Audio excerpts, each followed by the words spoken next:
আপনারা কেমন আছেন? আশা করছি সবাই খুব ভালো আছেন, সুস্থ আছেন আর স্বাভাবিক আছেন। আর সামনে এই মার্ভেলাস ভিউটার সাথে আপনাদেরকে একটা নতুন ব্লগে ওয়েলকাম করছি। তো চলুন আপনাদেরকে সাথে নিয়ে আজকের দিনটা শুরু করা যাক। তো সবাইকে গুড মর্নিং। আজকে আমরা রয়েছি হলো শেরগাঁওতে। আর আজকে আমরা যাব শেরগাঁও থেকে জলপাইগুড়ি। বাইরে সকাল থেকে প্রচণ্ড জোরে বৃষ্টি হচ্ছে। এখন ঘড়িতে বাজে 7টা। আর নিচ থেকে আমাদের জন্য লেমন টি দিয়ে গেছে। তো এখন গরমের মধ্যে বেশ লেমন টি খাওয়া যাক, ঠান্ডার মধ্যে গরম গরম লেমন টি খেয়ে গিয়ে তারপর দেখা হচ্ছে। এরকম গরম গরম ব্ল্যাক কফি আর সামনে এরকম অসম্ভব সুন্দর ভিউটা। আর সকালবেলাতে এখানে জানেন তো শিলাবৃষ্টি হয়েছে। আর আমরা এখন রয়েছি শেরগাঁওতে। আর ওই দেখুন দূরে মেঘগুলো কি ভালো লাগছে দেখতে।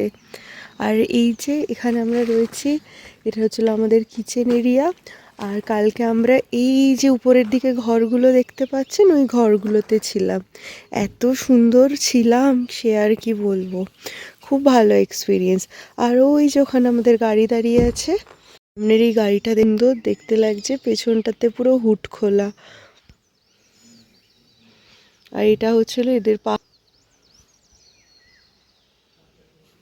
আমাদের কিছু বেরিয়ে যাবে এরকম করিস না বুচু, বুচু।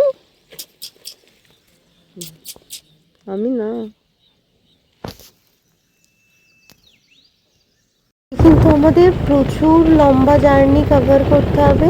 শেরগাঁও থেকে ডিরেক্ট জলপাইগুড়ি যাওয়ার প্ল্যান আছে। মানে আছে এই জায়গাটাতে। ये प्लेस का नाम क्या है? तेंजिन गांव। अच्छा अच्छा अच्छा, ओके ओके। आपका होम स्टे है इधर? अच्छा, बहुत सुंदर प्लेस है। आपका होम है? बहुत सुंदर है।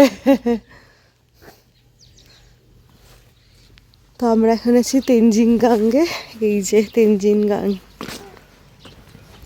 দারুণ লাগছে। আমি গেছিলাম ওয়াশরুমে, তো ওয়াশরুম থেকে এলাম আর এখন পুরো ফ্রেশ লাগছে। আর এখান থেকে এটা এখনও অরুণাচলেই রয়েছি, সামনেই রয়েছে অরুণাচলের পাহাড়। আর এখানে লেখা আছে এনজি টি স্টল। তেনজিংগাং থেকে বেরিয়ে গেছি, এবার রাস্তায় একটু ব্রেকফাস্ট করব বলে দাঁড়িয়েছি। সামনে এই দোকানটাই পড়লো। এখান থেকে জানেন তো হাওড়া আন্দুল থেকে একটা ট্যুরিস্ট গাড়িও এসছিল, তাদের সাথেও বেশ অনেকক্ষণ কথা হচ্ছিল।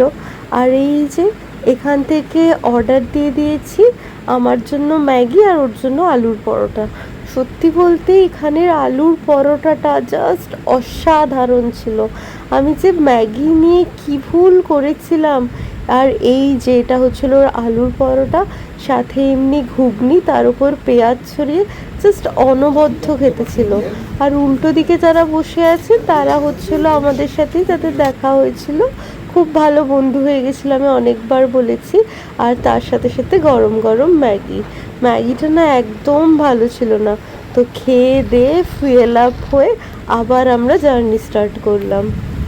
এখন আমরা যে জায়গাটাতে রয়েছি এটা হচ্ছিল এখান থেকে ভুটানের বর্ডার একদম কাছে। এই সামনে যে থ্যাংক ইউ ভিজিটিং ইন্ডিয়া, এই বর্ডারটা ক্রস করলে হচ্ছে নো ম্যান ল্যান্ড, তারপরেই রয়েছে ভুটানের বর্ডার। আমরা ভেবেছিলাম যাব, কিন্তু আকাশটা না হঠাৎ করে চেঞ্জ হয়ে গেল। আর এখন না হঠাৎ করে এত মেঘলা করেছে, মনে হচ্ছে যখন তখন বৃষ্টি নামবে। একবার খালি আকাশটা দেখুন কি মেঘ করেছে। আমি মজা করছিলাম করে ওই আয় বৃষ্টি চেপে গান করছিলাম, আর বিশ্বাস করবেন না তার কিছুক্ষণ বাদেই ঝমঝমিয়ে মুষলধারে বৃষ্টি নেমে গেছে। আর এই বাইকার জ্যাকেটগুলো। সবাইকে গুড মর্নিং। আজকে আমরা আছি আলিপুরদুয়ারে। আলিপুরদুয়ার থেকে আজকে বেরিয়ে যাব। আকাশের অবস্থা একদমই ভালো নয়। আর এখন ঘড়িতে বাজছে 10:45, সকাল 10:45। তো এই জন্য এখন আমরা রেডি ফেডি হচ্ছি। কালকে রাত্রে এই হোটেলটাতে ছিলাম, মা ইন্টারন্যাশনাল হোটেল। হোটেলটা খুব সুন্দর। তো চলুন একবার হোটেলটা দেখিয়ে দিই। কালকে এত রাত্রে ফিরেছি, কালকে আমরা হোটেলে ঢুকেছি 12:30। তখন এসে আর ভিডিও অন করতে ইচ্ছা করেনি। আজকে জলপাইগুড়ি থেকে সোজা কলকাতা। এইটা হচ্ছিল আমাদের রুমটা। এই যে বিশাল বড় একটা রুম, আর সামনে টেবিল ফেবিল দেওয়া আছে সুন্দর বেশ। আর এখান থেকে বাইরেটা দেখা যায় এরকম। এখানে একটা উইন্ডো আছে, উইন্ডো থেকে এই যে বাইরেটা সুন্দর দেখা যাচ্ছে। এই আর আকাশ যেহেতু মেঘলা করে আছে তাই জন্য এখন বোঝা যাচ্ছে না, মানে একটুও রোদের দেখা নেই, হয়তো বৃষ্টি পেতে পারি রাস্তায়। তো এখন রেডি হইনি, এইদিকে সমস্ত সব বাইকের জিনিসপত্র রাখা আছে, প্রচুর জিনিস হয় বাইকে ট্রাভেল করলে। তো আমি একটু বেরিয়েছিলাম, আমাদের নিচের থেকে খাবার নিয়ে এসেছি। এটা পরোটা, পরোটার সাথে এটা দিয়েছে আলুর তরকারি, আর তার সাথে নিয়েছি এরম লাল লাল, এটা হচ্ছিল লাড্ডু। একটা করে নিয়েছি, কিন্তু পরোটাটা না খুব ভালো ছিল খেতে, আর একটু নিলে ভালো হতো। এইবার একটা কথা বলি, আমরা এবার বেরিয়ে পড়েছি, বাইরে মুষলধারে বৃষ্টি হচ্ছিল, এখন একটু বৃষ্টিটা ধরেছে। ও জ্যাকেট পরে নিয়েছে, আমরাও জ্যাকেট পরে নিয়েছি, আর ওই যে আলিপুরদুয়ার স্টেশন। এবার একটা কথা বলি, সেটা হচ্ছিল আপনাদের মনে হতে পারে আমরা আগের দিনের ভিডিওতে আমরা বললাম যে আমরা একদম ডিরেক্টলি আলিপুরদুয়ার না থেকে জলপাইগুড়ি চলে যাব, কিন্তু হঠাৎ করে আলিপুরদুয়ার কেন থেকে গেলাম। আসলে আমরা যখন আলিপুরদুয়ারে এন্টার করলাম তখন ঘড়িতে প্রায় রাত 12:30 হয়ে গেছে। ওখান থেকে জলপাইগুড়ি আসতে আরও 3 ঘন্টা মতো টাইম লাগতো। অত রাত্রেবেলায় অন্ধকারে টায়ার্ডে এত টায়ার্ড হয়ে গেছিলাম না, তখন আর রাইড করতে ইচ্ছে করছিল না।